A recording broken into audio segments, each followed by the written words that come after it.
Hello everyone, it's Mark Goodegg here. Welcome back to the NT Pod, the podcast all about the New Testament and Christian origins. It's episode 55, and today we're looking at the Gospel of Peter.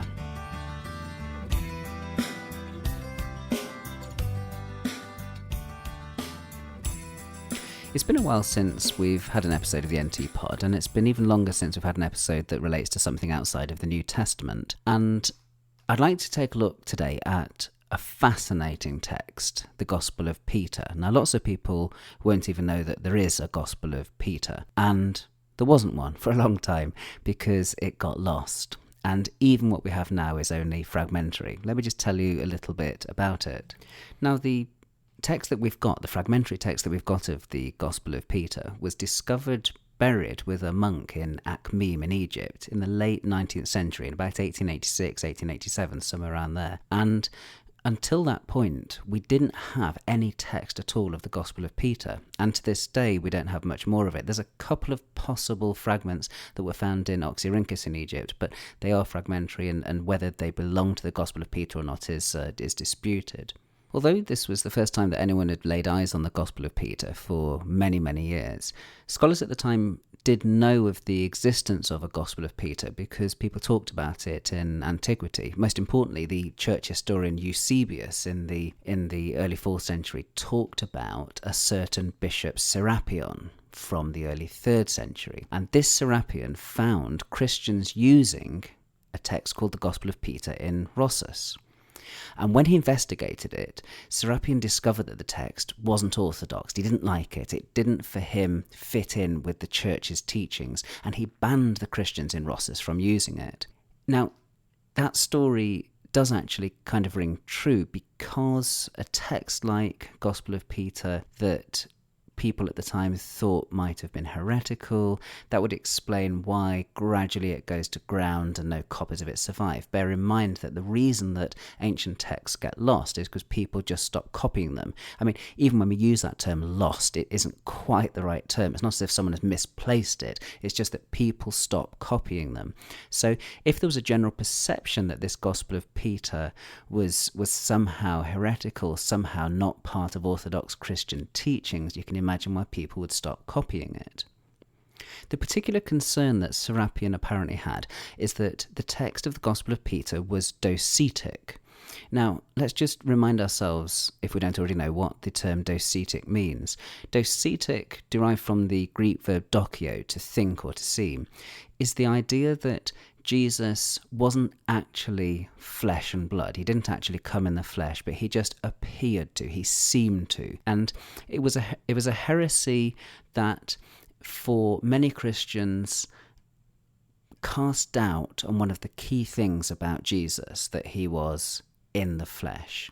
So docetists were people that denied that Jesus came in the flesh. So the curious thing when we look at the fragment of the Gospel of Peter, which was discovered at the end of the 19th century, is to say, does it look docetic? Does it show signs of being heretical according to the standards of lots of those Christians like Serapion in the early 3rd century? Well, scholars debate about this one a little bit, but there are one or two pieces in this fragment which do look like they could, and I stress the word could, be taken as being docetic. The clearest one is in verses 10 to 11 of the text, where the narrator says, "And they brought 2 malefactors, and they crucified the Lord between them, but he kept silent, as one feeling no pain."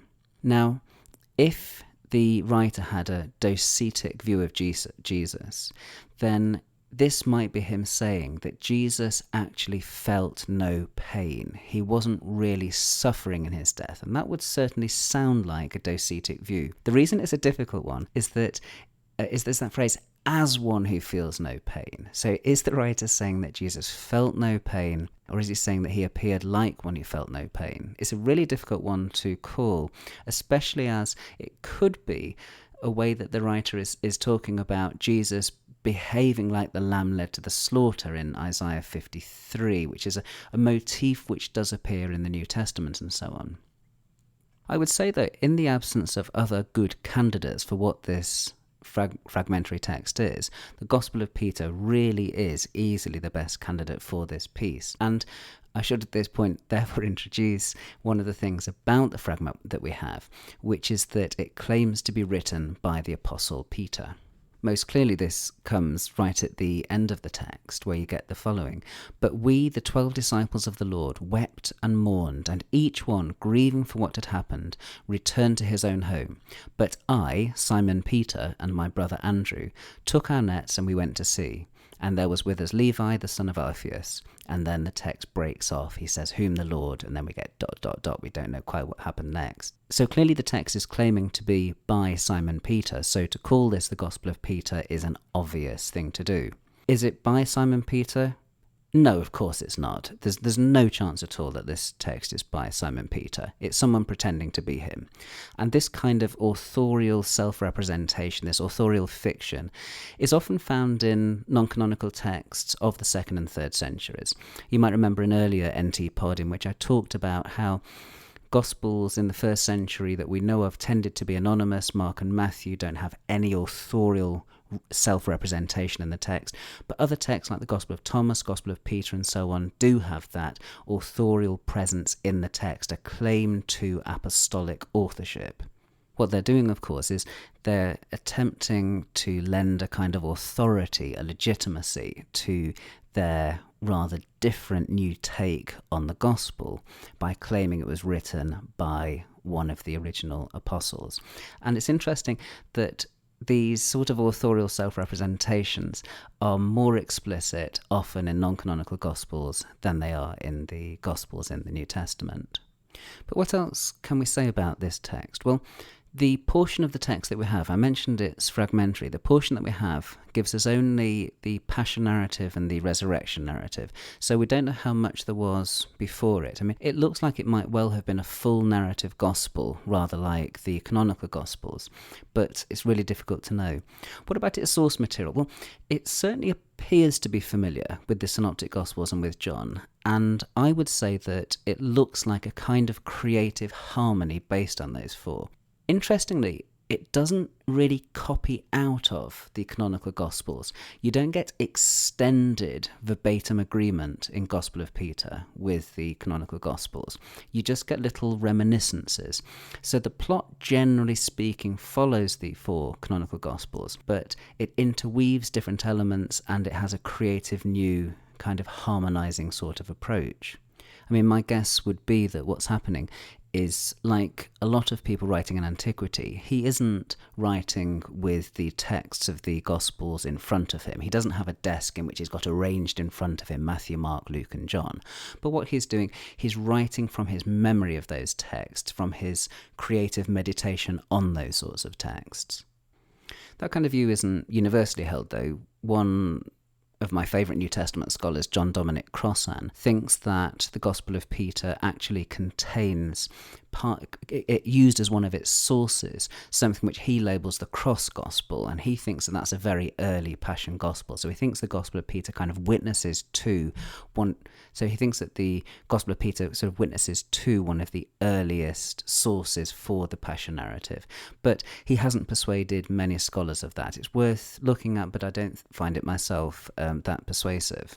But even if Crossan is wrong about it, it's still fascinating, this text is, for telling us all sorts of other things about mid to late 2nd century Christianity. It gives you some idea of the developing of attitudes to the canonical gospel stories, and especially to stories of the Passion and the Resurrection. One thing that's particularly interesting, for example, is the attitude to Pontius Pilate in the text. It really seems to be on a trajectory that is excusing Pilate for involvement in Jesus' death, something that we already begin to see happening in the canonical Gospels, but which is taken much further in the Gospel of Peter. So in verses 46 and 47, you have Pilate answered and said, "I am clear from the blood of the Son of God, but thus it seemed good unto you." And this general attitude to Pilate coheres with the text attitude to Jews and Judaism. It reminds the reader of attitudes that you pick up in other 2nd and 3rd century documents, and which are already there in seed, if you like, already in the canonical Gospels. But the thing which is most remarkable about this text is its description of the resurrection. And in this respect, it's really doing something new, interesting, bizarre, and frankly, quite amazing. Because to see the point, we need to remind ourselves how the empty tomb story is narrated in the canonical Gospels. In Mark's Gospel, you don't have Jesus' resurrection actually narrated. In other words, you don't get what you get in Mel Gibson's Passion of the Christ, where you actually see Jesus' body become reanimated and get up inside the tomb and walk out. We actually go in Mark's Gospel to a moment after the resurrection has taken place. What we have is, it's almost like the camera resumes the action, picks up the action, sometime after the resurrection has actually taken place. So you go to the empty tomb. The stone has already been rolled away. Jesus has already been raised, and the young man tells the women at the tomb about it. And Matthew, Luke, and John all follow that same basic pattern, that the resurrection has taken place off camera. We've not been allowed to see how it actually happened. Now, what's fascinating about the Gospel of Peter is that it decides to fill in exactly what happened at the resurrection. And my goodness, it's an interesting story. I'll just read it to you. Early in the morning, when the Sabbath dawned, there came a crowd from Jerusalem and the country round about to see the sealed sepulchre. Now in the night in which the Lord's day dawned, when the soldiers were keeping guard 2 by 2 in each watch, there was a loud voice in heaven, and they saw the heavens open, and 2 men came down, and in a great brightness they drew near to the sepulchre. That stone which had been laid against the entrance to the sepulchre started of itself to roll and move sidewards, and the sepulchre was opened, and both young men entered. When those soldiers saw this, they awakened the centurion and the elders, for they also were there to mount guard. And while they were narrating what they had seen, they saw 3 men come out from the sepulchre, 2 of them supporting the other, and a cross following them. And the heads of the 2 reaching to the heaven, but that of him who was being led reached beyond the heavens. And they heard a voice from the heavens saying, "Have you preached to those who sleep?" And from the cross there was heard the answer, "Yes." In other words, what we have here is an amazing narrative. This is, by the way, in verses 34 to 42 of the text. We have a narrative of Jesus rising from the dead, 2 angels helping him out, the angels and Jesus rising up to the heavens, and most remarkably, a cross emerging from the tomb, apparently walking out of the tomb, and then answering God's voice and saying yes. So we have a walking, talking cross and a giant Jesus. I mean, that's reason enough to find the text interesting, isn't it? And it's so interesting, that stuff is, that I think it requires a whole extra podcast of its own. And next time, I'd like to look at the walking, talking cross and ask whether, in fact, we might be able to do a little bit of work on the text and ask whether we've been reading it right all these years. But thanks for listening to the latest episode of the NT Pod. It's good to be back again. Look forward to being with you again for more episodes soon. You can find me on the web, of course, at podacre.blogspot.com. You can find the NT Pod on iTunes or Duke's iTunes U. Follow me on Twitter as Goodacre, or go to the NT Pod webpage on Facebook. Thanks a lot for listening in, and I look forward to being with you again soon. Bye-bye.